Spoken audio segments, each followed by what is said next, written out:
Hi friends, this is Mayur Lukhar. You are watching beyond Bollywood plus. बात करेंगे John Ibrahim की film वेदा की, लेकिन उससे पहले जल्दी से मेरे चैनल को सब्सक्राइब कीजिएगा and don't forget to press the bell icon.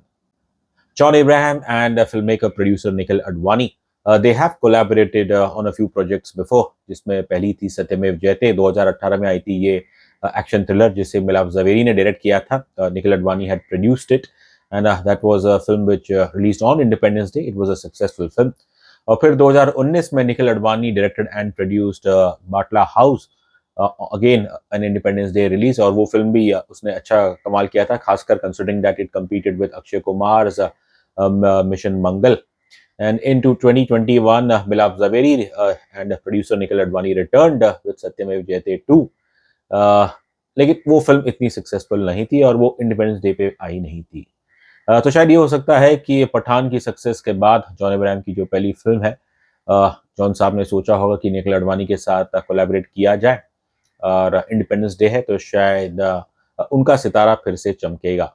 क्या वेदा एक 5 स्टार फिल्म है? अब बॉक्स ऑफिस का तो पता नहीं, लेकिन क्रिएटिवली स्पीकिंग वेदा ने हमें डिसअपॉइंट किया है, and we are using the word disappointing because हमें इस फिल्म से जनरली उम्मीद थी। ट्रेलर आने के बाद लग रहा था कि ये ना सिर्फ एक अच्छी एक्शन फिल्म हो सकती है, बल्कि इसके अंदर हमें सोशल मुद्दा भी देखने को मिलेगा। फिल्म के एंड में बताया गया है कि this film is loosely based on a couple of real life incidents, जहाँ पे 2007 में एक इंटरकास्ट मैरिज का केस था between one upper caste person and a lower caste person, जिसके अंदर ये मनोज और बाबली का केस इसका जिक्र किया गया है। एंड साइमल्टेनियसली एक और केस है जिसके अंदर किसी मीनाक्षी कुमारी का नाम लिया गया है। अब मैंने तो खैर इन दोनों केसेस के बारे में पता नहीं, एंड यूजुअली तो ये होता है कि फिल्में रियल लाइफ स्टोरीज से वो इंस्पिरेशन लेती, या they are based on real life stories, but cinema में तो खैर उसे आपको काफी ड्रामेटाइज करके दिखाना पड़ता है। वेदा की कहानी लिखी है असीम अरोड़ा ने। वैसे तो वो अच्छा लिखते हैं, लेकिन कहना पड़ेगा यहाँ पे राइटिंग के नाम पे उन्होंने बस रायता फैला दिया है। स्टोरी बड़ी सिंपल है कि कैसे एक शख्स एक दलित महिला उसकी मदद करता है to fight against the oppression. और लेकिन फिल्म देखे 150 मिनट की ये लंबी फिल्म है, और from the time when this character former Indian army major Abhimanyu John Abraham, कि वो इस लड़की की मदद करने लग जाता है, वेदा की, दैट्स प्लेड बाय शर्वरी। और फिर ऐसा लग रहा है कि स्क्रीन पे यहाँ पे जैसे लूप पे चल रहा है, बस जो बुरे लोग हैं वो इन दोनों को मारना चाह रहे हैं, और ये भाग रहे, कभी यहाँ जाते हैं, छुप के वहां छुपने की कोशिश करते हैं बेवजह की। मेरे ख्याल से फिल्म को लंबा खींच के 150 मिनट का कर दिया, जबकि मेरे ये कहानी ऐसी है इसे आप अगर 2 घंटे में ही निपटा देते तो शायद थोड़ा बेहतर रहता। राइटिंग बहुत खराब है, और डायरेक्शन में भी ऐसा लगा कि यकीन नहीं होता कि ये एक निखिल अडवाणी की डायरेक्टोरियल है। ये फिल्म कहना पड़ेगा इट्स एन एबरेशन। बस शायद ये मान लिया जाए कि पठान के बाद जॉन इब्राहिम को एक और हिट चाहिए थी, और उन्होंने निखिल अडवाणी, जो कि उनके अच्छे दोस्त है, उनसे गुजारिश की। ये स्क्रिप्ट आई एम श्योर ये कचरे के डब्बे में पड़ी होगी, और बस अडवाणी साहब ने सोचा होगा, इन्वेस्टर मिल गए होंगे, और क्यों ना ये फिल्म बनाया जाए। And plus they must have thought कि शायद इंडिपेंडेंस डे है तो क्या पता जॉन इब्राहिम और उनका जादू चल जाए। But given that there is tough competition from Stree 2 and Akshay Kumar स्केल किल में, उन दोनों के कंपैरिजन में तो ये फिल्म मुझे सबसे वीकेस्ट लगी है। कहानी का अगर थोड़ा डिटेल में डिस्क्रिप्शन दूं तो बाड़मेर राजस्थान में एक दलित परिवार है जहाँ पे एक लड़की है वेदा, दैट्स प्लेड बाय शर्वरी, और नाम बड़ा अच्छा है वेदा। और इन्हें बॉक्सिंग करनी है। अब ये अपने लोकल जो क्षेत्र है वहाँ पे जहाँ बॉक्सिंग सीखने के लिए जाती है, she is the only woman. अब क्योंकि उनकी कास्ट के कारण जो लोग यहाँ पे जिनका पैसा लगा है इस पूरी फैसिलिटीज़ में, वो लोग नहीं चाहते कि एक दलित महिला वो आके यहाँ पे बॉक्सिंग सीखे। मेजर अभिमन्यु जॉन इब्राहिम, उनका एक पास्ट है कि कैसे वो आदेश को नहीं मानते थे, और जिसके कारण उन्हें इंडियन आर्मी से कोर्ट मार्शल कर दिया गया था। And then he came back to his home town, that's Barmer. अब क्योंकि उनके पास कोई काम नहीं है, इसलिए अभिमन्यु के पिता वो लोकल प्रधान से गुजारिश करते हैं कि वो उनके बेटे अभिमन्यु को कुछ काम पे रख ले। जो लोकल प्रधान है वो है आपके जितेंद्र प्रताप सिंह, एक ऊंची कास्ट के हैं ये, और ये इनके दो रूप है। आई थिंक पब्लिक के सामने, मीडिया के सामने इन्हें बहुत ही एक अच्छा सा दिखाया है, लेकिन असल जिंदगी में तो ये बहुत ही गंदे इंसान है, और जो जात पात इस पे बहुत मानते हैं। वो तो कहते हैं कि ये सब चीज़ें ऊपर वाले ने बनाई हैं, उनकी रची हुई है, तो हम कौन होते हैं इसे बदलने वाले।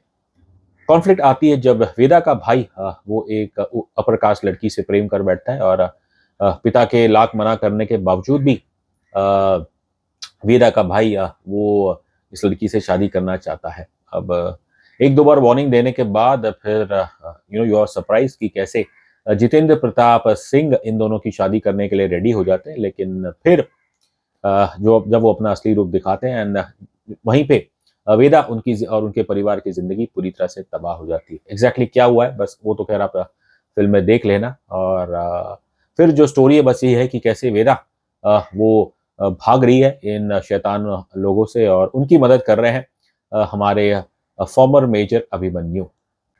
अभिनय की बात करूं तो आई स्टार्ट विद शर्वरी वाघ। पहले मैंने उनकी मुंजिया देखी थी, फिर देन आई सॉ हर इन महाराज, और अब now I am seeing her in I seen her in Vedaa. तीनों फिल्मों में मैं कह सकता हूं कि अभी तक एक्टिंग के मामले में इन्हें काफी कुछ सीखना है। लेकिन फिर भी एक उम्मीद थी कि ये फिल्म जैसा कैरेक्टर उन्हें दिया गया है, एक महाराष्ट्रियन लड़की और वो प्ले कर रही है एक राजस्थानी कैरेक्टर। अब शुरुआत में उन्होंने कोशिश की है थोड़ी वहाँ का डायलेक्ट पकड़ने के लिए, लेकिन जब उनसे शायद बोला नहीं गया होगा तो फिर नेचुरली उनकी जो टोन है वो एक नॉर्मल हिंदी जैसी ही लगती है। And this bags the question कि आप एक हिंदी फिल्म बना रहे हो, आप राजस्थानी फिल्म नहीं बना रहे हो, और अगर आपके एक्टर्स वो एक्सेंट नहीं पकड़ पाते तो आप जबरदस्ती ना करिए। इसलिए बेहतर यही होता कि स्टार्ट से एंड तक वो अपनी नॉर्मल हिंदी में बात करती तो शायद ठीक ही रहता था। बट समस्या ये नहीं है उनकी डायलॉग डिलीवरी डिलीवरी से ज़्यादा आई थिंक वही है। आई थिंक उनमें टैलेंट इतना अभी तक कुछ खास है नहीं, और उनकी एक्टिंग वेदा में बिल्कुल ज़ीरो है। इनका जो सरनेम है वाघ वो नॉर्मली कुनबी कम्युनिटी से आते हैं। एंड आई फेल्ट वेदा की कहानी जैसे यहाँ पे एक मौका था to proudly state that you are Sharvari Wagh. लेकिन आजकल शर्वरी फिल्मों में सिर्फ केवल अपना पहला नाम इस्तेमाल कर रही है। Dalit oppression is a reality in the country, लेकिन बड़े शहरों में मुंबई दिल्ली जैसे अक्सर मैं सुनता हूँ कि लोग कहते हैं कि भाई ऐसी कहानियां तो बस बेतुकी है, ऐसा कुछ होता नहीं है discrimination.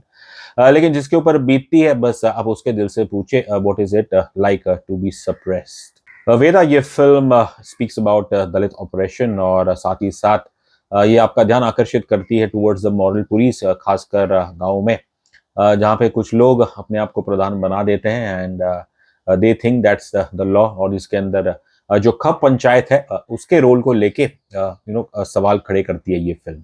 Abhishek Banerjee started his career as a casting director, लेकिन over the years he has been really impressing us with one stellar performance after another.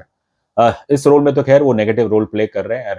If you recall कि पाताल लोक में उन्होंने हथौड़ा त्यागी का बहुत ही दर्दनाक खतरनाक कैरेक्टर प्ले किया था। पहले तो लग रहा था कि शायद ये आपका जितेंद्र प्रताप सिंह ही माइट सरपास हथौड़ा त्यागी, लेकिन ऐसा नहीं होता है। Not that Abhishek Banerjee is bad, उनका काम अगर कहूँ इस फिल्म में बस किसी एक एक्टर ने जो ढंग का काम किया है तो वो हमारे अभिषेक बैनर्जी है।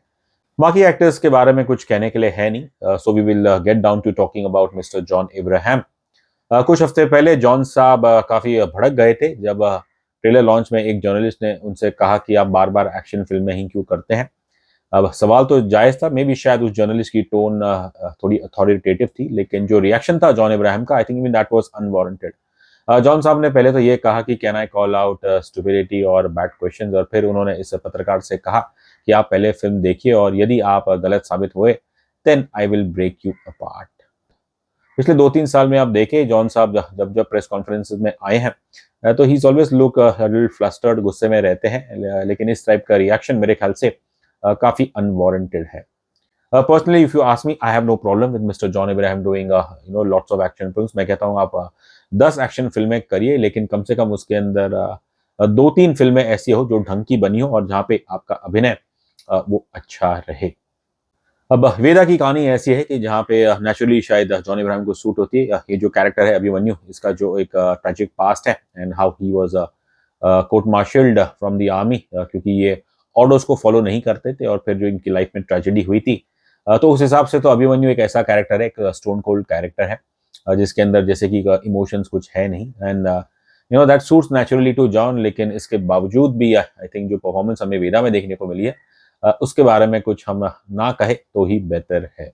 अब Abhimanyu he does he helps Veda purely because वो जानते हैं कि एक कमजोर की रक्षा करना उनका धर्म है। और एक वक्त तो जब ट्रेलर में देख के लगा था कि शायद ये कहीं ना कहीं कुछ एक modern retelling of Krishna and Arjun वैसी स्टोरी होगी। बस फर्क ये है कि यहाँ पे कृष्णा के रूप में है मेजर अभिमन्यु, और आपके अर्जुन के रूप में कोई नर नहीं नारी है इन द फॉर्म ऑफ वेदा। जाते जाते बस यही कहूंगा कि वेदा ट्रेलर प्रॉमिसिंग था, स्टोरी अच्छी थी, सोशल मुद्दा आप जो ले रहे हो वो अच्छी बात है, लेकिन राइटिंग, एक्टिंग, डायरेक्शन, म्यूजिक भी कुछ खास नहीं, सब जगह आप मार खाते हो। All I can say is that John Ibrahim साहब, आप हम जैसों को तो चुप करा सकते हैं, लेकिन यदि आपके फैंस और जनता उन्होंने आपकी फिल्म वेदा को बिल्कुल पसंद नहीं किया, तो तब उनके मुंह आप कैसे चुप कराओगे। रही बात रेटिंग की, तो मुझे देना पड़ेगा वेदा को 5 में से केवल 1 स्टार।